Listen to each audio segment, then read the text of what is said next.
can you give us the construct of how you will deconstruct the racism that was built into the roadways? We have everything to gain by acknowledging it and then dealing with it, which is why the Reconnecting Communities, that $1 billion, is something we want to get to work right away.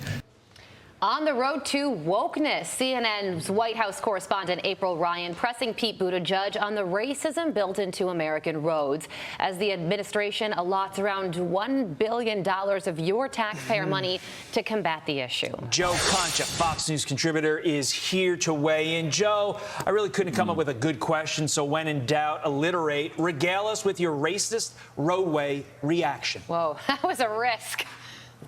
Wow, that's good. That's as good as in dodgeball, right? With Vince Vaughn, where he says, "Good luck to your lovable losers in Las Vegas, LaFleur." Yeah, we could do this all day. And we're quoting movies from 17 years ago, sure. so why not start the morning off that way? Look, I'm old enough to remember first reporting that April Ryan, who portrays herself as an objective White House correspondent and analyst for CNN, once agreed to host a fundraising event for Pete Buttigieg when he was a 2020 presidential candidate.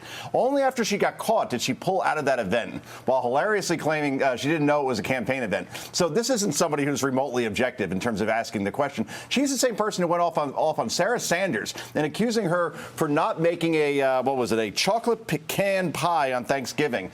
Sanders was press secretary at the time. So as for the question around racist roads, maybe ask Secretary Buttigieg this instead.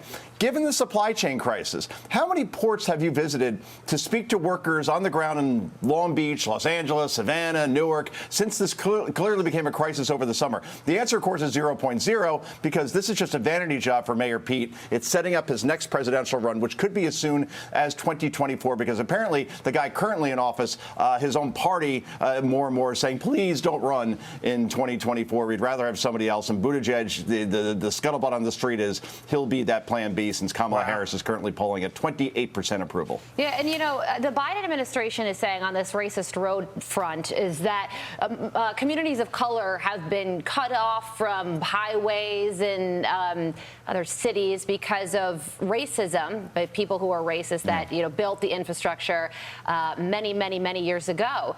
So should money be allocated towards that issue?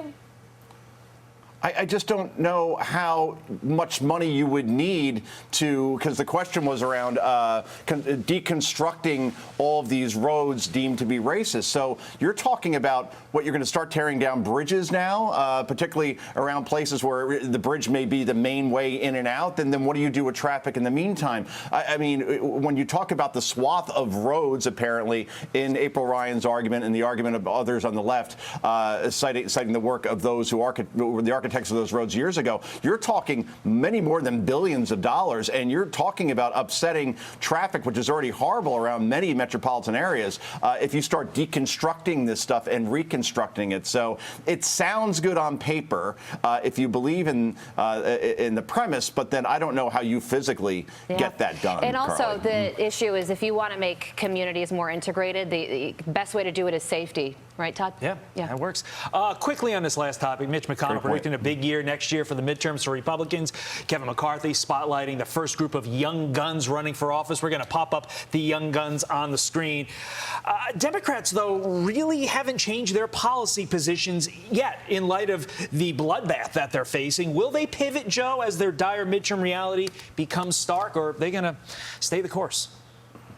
Yeah, I wrote about this a few weeks ago where, you know, Bill Clinton, he actually pivoted in 1994 after he took a shellacking in the midterms and he had to work with Newt Gingrich and made that pivot back to the center, saying the era of big government is over. The welfare state is over. And as a result, he won re-election going away. And look, McConnell's right here, and I know you got to go.